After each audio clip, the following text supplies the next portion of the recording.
Love this podcast? Support it and sponsor today. Simply head to ozcastnetwork.com for details. Have you ever had many grudges in your day? Not heaps. I don't hold too many grudges. And, if I were to say one, I'm going to say since 2018 when a girl ate my burger without asking at uni. This is weirdly, this does come up quite often. And it comes up enough to believe me in saying, yes, I do think of that still from time to time. Yeah, okay. PTSD when I have a burger. But no, it was at uni and it was very expensive from the cafeteria. She took a bite without asking. So, yeah, when I do see that girl around, I think of the burger incident. Immediately. Yeah. So you'd say that would be like the longest feud as well that you had, 2018. Probably the longest one, yeah. That's a fair amount of time. It's decent. Yeah, it's decent. 6-ish years. Well, I mean, 50 Cent, from this amazing song. We gon' party like it's your birthday. He's been feuding with Ja Rule To everybody that be living it up, we say. since 1999. Wow. That's older than me. Yeah. This feud has been going on for longer than I've been alive. That is a long time, and it is a funny one that it's Ja Rule and 50 Cent. And you know what? I didn't realize how many feuds this guy has because I looked up. You said to me an off comment, just off the cuff, being like, "Oh, I think he's had a few feuds with other people." There's a whole list. There's a whole article when you look it up saying here's 50 people 50 Cent has 50? feuds with. Yeah. Jeez. So he's got a lot of feuds with 1 people. cent for every feud.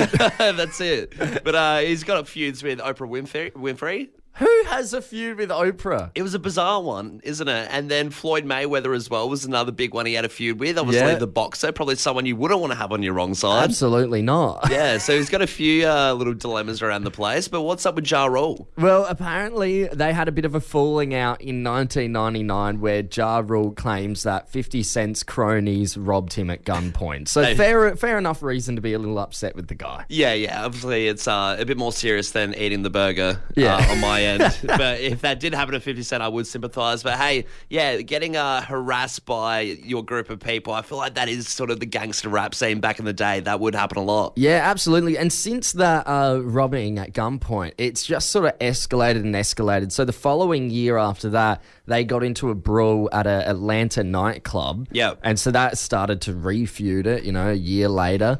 And then in 2014, the Hot 97 Summer Jam, 50 Cent performed a diss track directed at Ja Rule.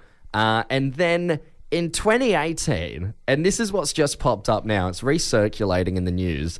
In 2018, 50 Cent purchased 200 tickets to go see Ja Rule live, all in the front row seats. Yep. And didn't take anyone there with him, and then photoshopped himself in there and said, so great good. concert, bro. Jeez, so yeah, like stripped the front mosh away from any audience. That is an insane one. It reminds me of the feud that Michael Jackson and Eminem had when Eminem slagged off Michael Jackson and Michael Jackson bought Eminem's entire catalogue for a bit there. Yeah. So whenever Eminem performed, Michael Jackson would get a little cut of the profit.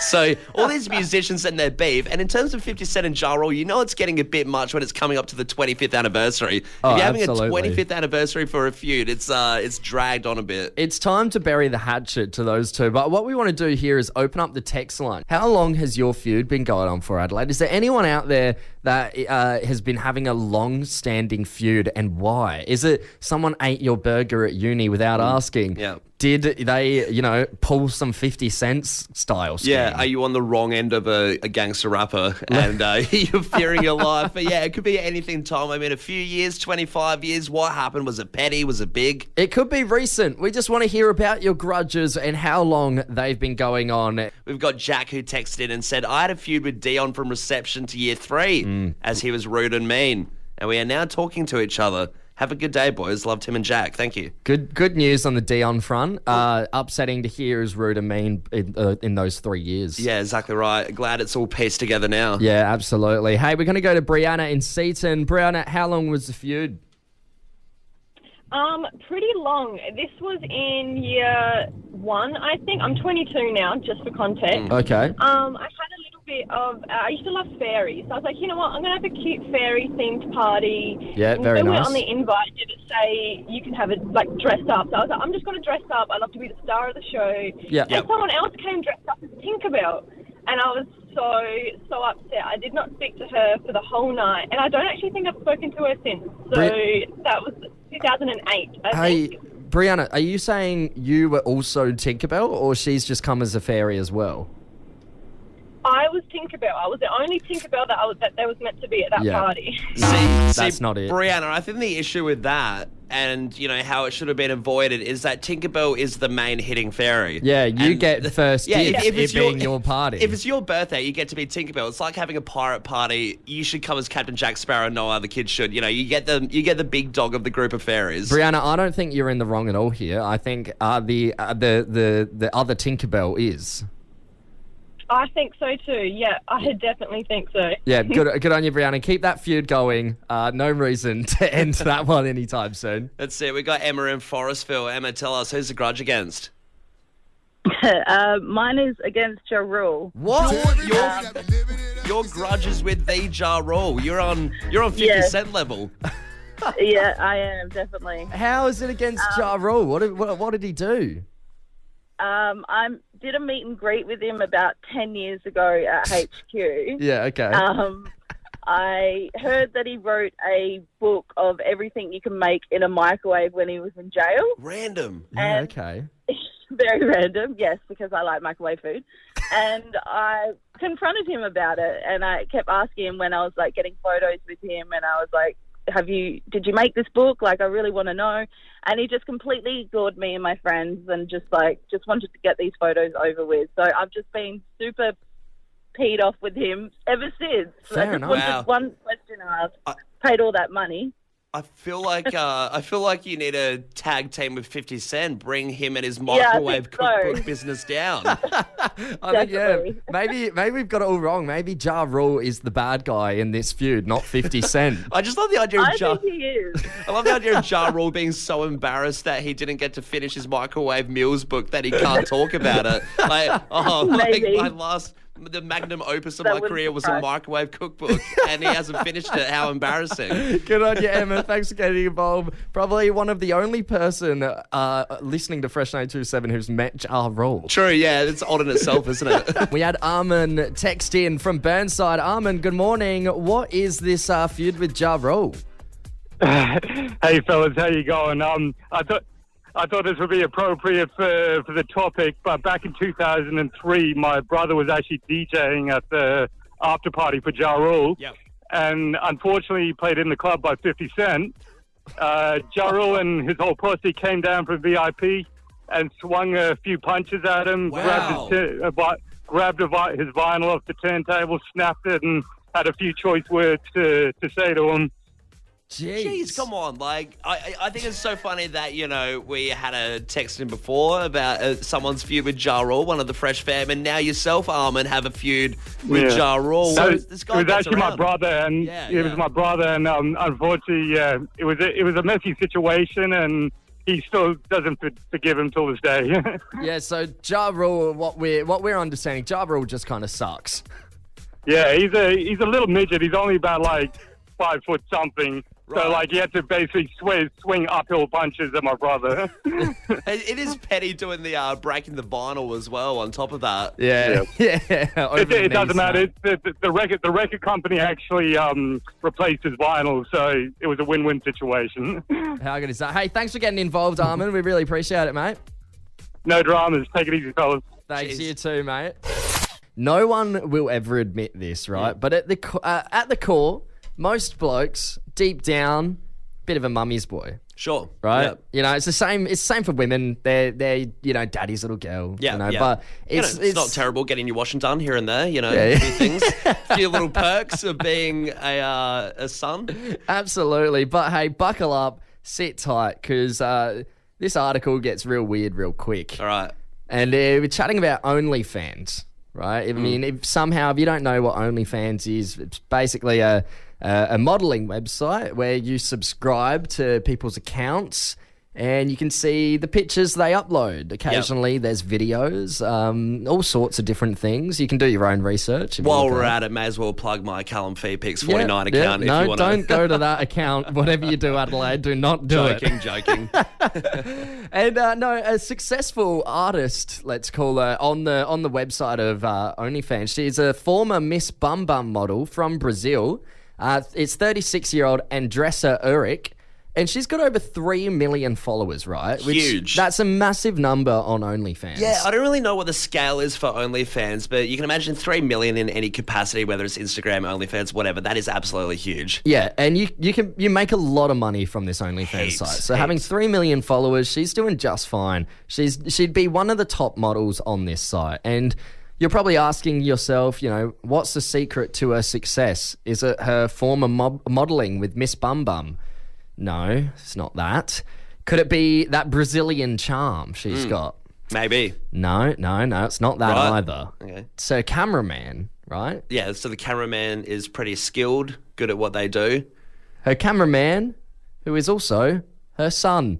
Yuck. 18-year-old Arthur, Oh. who in his words says, yep, I'm really badass with pictures. Jeez. What? Is this how people delegate their pocket money to their kids now? What happened to the old wash the car in the driveway? Now he's snagging shots of his mum's ass.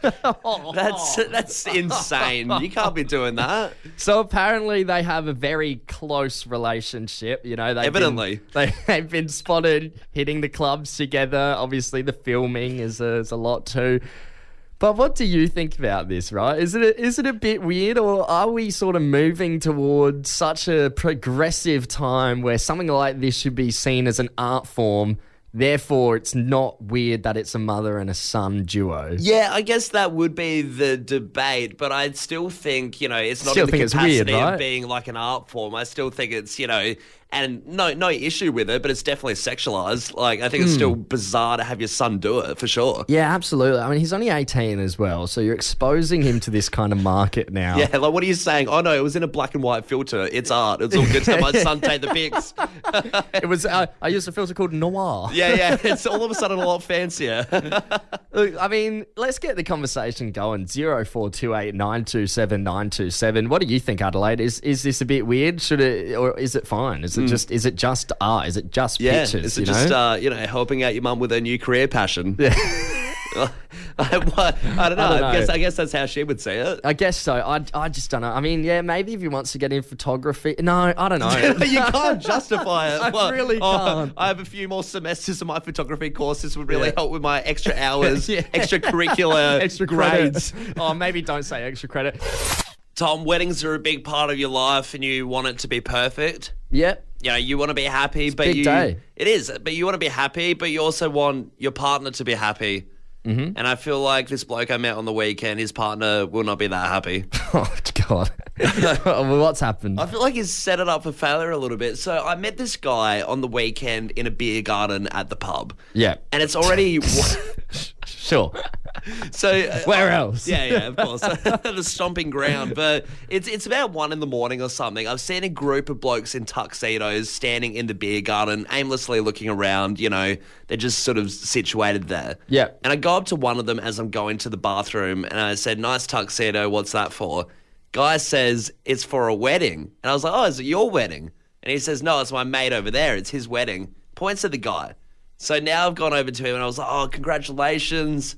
Congrats on the wedding. They had it that night." And I was like, "Oh, where's your lovely bride?" And then he turns around and he's like, "Oh, she's not here. She's at home." Oh. And I was like, "Really?" And I didn't want to, What do you mean? I didn't want to talk down to this guy or anything, but in my head I was thinking, are you serious? Your wife is home and you're at some crummy beer garden. Not even the reception. No. It's like you're not even at the venue having drinks. Like you've gone out of your way to go into the city and have more drinks with 5 of your mates. And it just seemed a bit off. And I was like, "Oh, really? What's she doing?" And he's like, "She fell asleep." And I was like, "Oh, even if she fell asleep, God. I feel like you would, you'd want to be there on the night, like the night of your wedding, you'd want to be together." Otherwise, it's bad juju or something. Like, surely absolutely. there's got to be something There has to going be a on. curse on this man's head for sure after these actions. A curse or a price on his head put on by the wife. A Who knows? bounty from the father-in-law. Dead or alive. So he's had the wedding. They've had the reception. Bride is like, all right, time to kick things off. Yeah, let's yeah, get let's- this honeymoon started. Exactly right, And you know. he's like, no. Me and the boys. Literally, man, We're going gonna to go to the pub. It was him and 4 other blokes. Jeez. Presumably the groomsmen, and have just hit the town, left the wife alone. But it did get me thinking, does this happen a bit? Is this a common thing? Is this guy in trouble pretty Yeah. much for what he's done? Look, I mean, I think we need to get the Fresh Fam's opinion here. Give us a buzz. Should he be put in the doghouse? I mean, I reckon so. You reckon so? I reckon so. I reckon that could be, yeah. You're going into the doghouse for leaving your wife on your wedding night. How long in the doghouse do you reckon? Oh, it's geez. just a tough See, one, isn't it? It's a wedding. It's the biggest moment, arguably, of your entire life Now, with this person. that's the thing. It's the biggest moment, but, you're probably in that stage where you could be forgived pretty easily. Well, because right? you're at the point of marriage, you reckon he's busted through the line. Yeah. He can't go backwards. She obviously likes him enough. Yeah, that nothing terrible is also, going to happen. like, they're both going to be so happy that they're now married. I reckon you should be in the doghouse for, I'm going to say 6 months. I'm going to say he'll be in it for 2 weeks. 2 weeks, okay. How Yeah, about you? modest. I'd say at least a month, surely. At least a month? A month, and then a residual 2 more months of her talking a little bit of shit. Yeah. Make to it cracking her- jokes about it. Yeah, little jokes at the dinner table here and there referencing the Yeah. bad incident that happened. I reckon that'll go on for the rest of the marriage, to be Yeah. honest. May in Kilburn. May, good morning. What do you think? Should he be in the doghouse? Nah, I think it's a wedding night. It's the best night of your life. You have the rest of your life to sleep next to your husband. Go let him have some fun, and then you can have the whole bed to yourself. Really? You don't Right. think that he is cursed or anything, or it's bad luck that he isn't sleeping in the same bed as the wife? Well, I mean, maybe what I would do, because I do believe in curses, I would go and make love with them. Consummate and then the they wedding? Can go out. Yeah, okay. Yeah, just okay. so it's like, the curse is broken, now you go out, I'll go to sleep. The curse has been lifted, Yeah. and I feel a lot more relaxed. Yeah, right. So you don't think he should go in the doghouse at all? Not even for a week? No, because you have the rest of your life to hang out with him. Jeez. What's one night? May, you Spend the whole sound- night with May, him. what You would sound like a very reasonable woman. So what would happen if your hubby on the wedding night has turned around, you've got a dressing gown on, you're about to go to bed, and he says, sorry, I would like to go out to the beer garden with the boys. I mean, yeah, that basically did happen with me. But then if I had said to my husband, oh, no, you can't go out, all of his friends would have ended up crashing in our room and drinking on anyway, that it's like, just get out of my hair. Who are these Yeah, guys? right. Who are these rat bag pack of lads that your husband associates with? Crashing the wife's wedding night. Yeah. In the honeymoon suite. Hey, good on Yeah. you, May. Thanks for getting involved. Thanks. Cheers. Cheers. Hey, all right, let's wrap things up with Sarah in Enfield. Sarah, do you reckon he should go in the doghouse? So this is a huge red flag. So he's not going to be in the doghouse. This is divorce in a year, I reckon. Ooh, in a okay. year. Jeez. Okay, so are you married, Sarah? No, I've been in the same relationship for 28 years, though. Yeah, great. Okay. So do you think the divorce would come about because of this specific incident, or you're just saying this incident is an inkling for other bad behaviour? No, this is just an inkling. It's a huge red flag. Yeah. If he can't give her the basic respect for just one night to say, hey, you probably put a lot of effort into this, and so have other people, and you're the person I want to spend the rest of my life with. Yeah. What's one night? One night, that's right.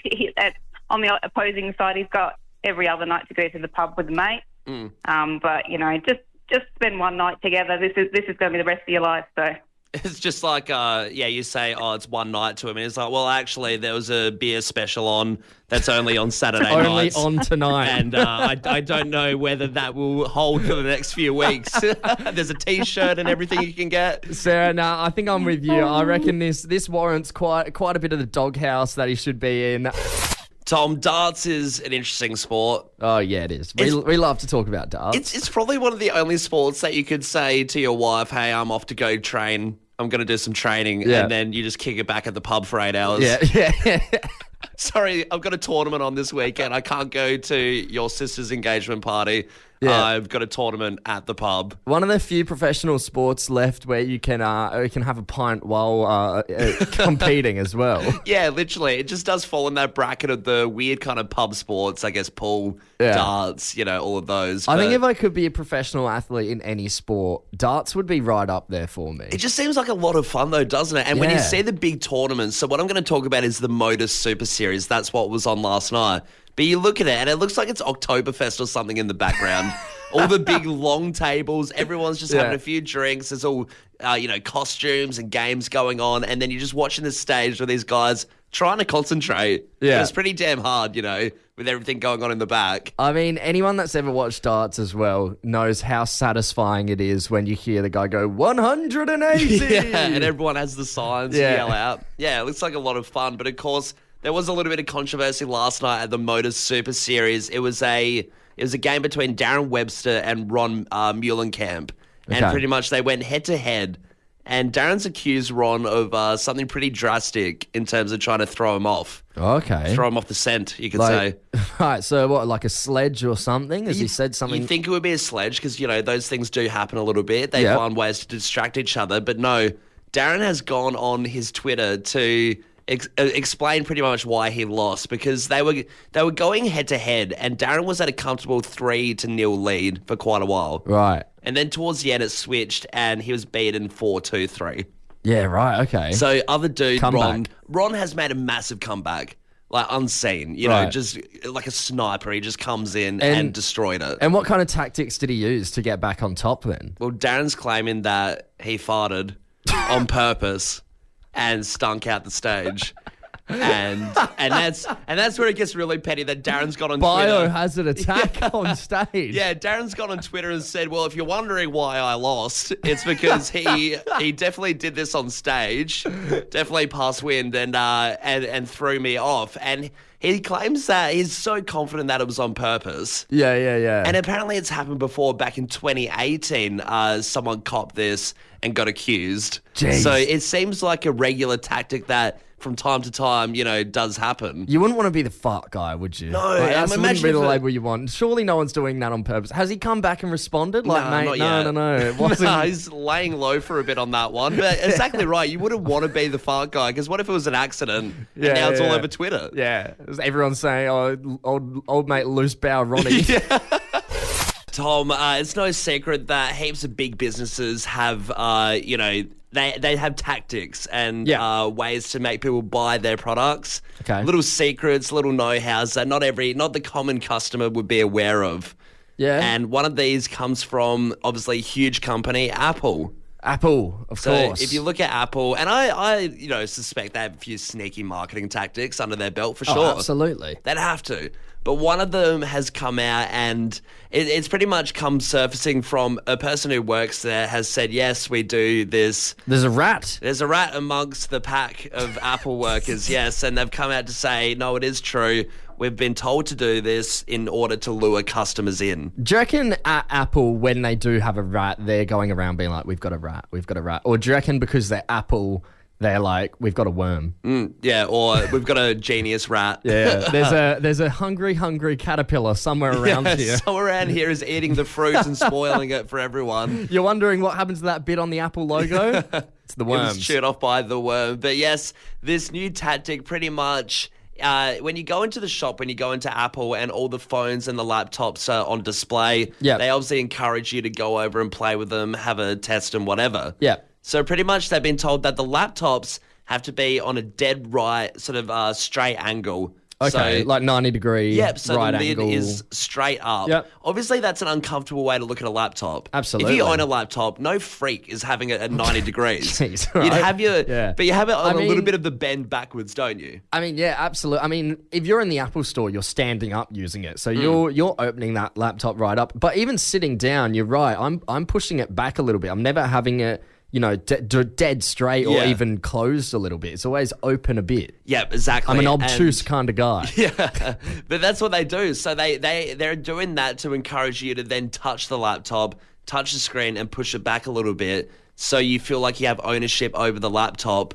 and therefore will feel like connected to it or something that you'd want to buy it. What a crock of crap. I've never felt that at all.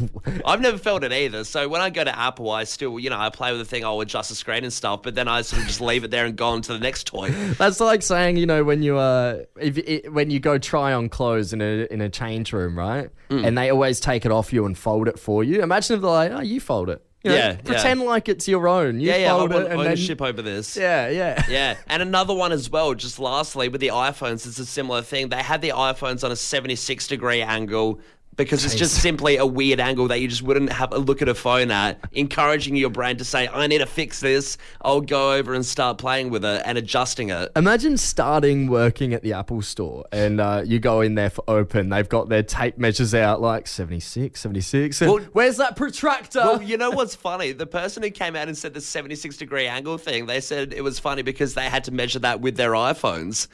So they were told by the boss, I'll get your iPhones out, everyone. Make sure the other iPhone's at 76 degrees so people will want to play with it. This is insane. And this is their marketing ploy. This is all under our nose. You picture Apple doing these big marketing strategies, but then you look at it, it's like, no, let's just put the phone at weird angles. It's all about angles, baby. Hopefully they'll just start touching them. They'll come crawling in. Love this podcast? Support it and sponsor today.